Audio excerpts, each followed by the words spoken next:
Hey guys, today we have a magnetic power bank, and as you can see it's actually pink, and what's cool about this is it can charge iPhones, Droids, and more. And also it doesn't only charge wirelessly, you can also charge it with the C-type wire.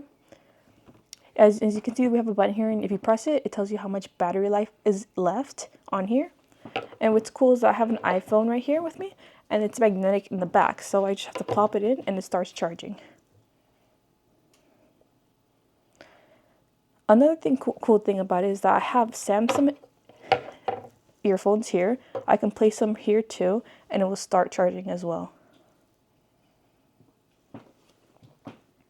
This is good for on the go.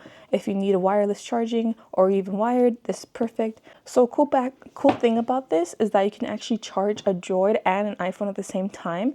So as you can see, it does have a case, so we can actually charge it with the case as well. As you can see, here we have a C-Type 2 lightning cable. And if I plug in my wire as well, it'll charge my iPhone as well at the same time. So you can have two charging at once.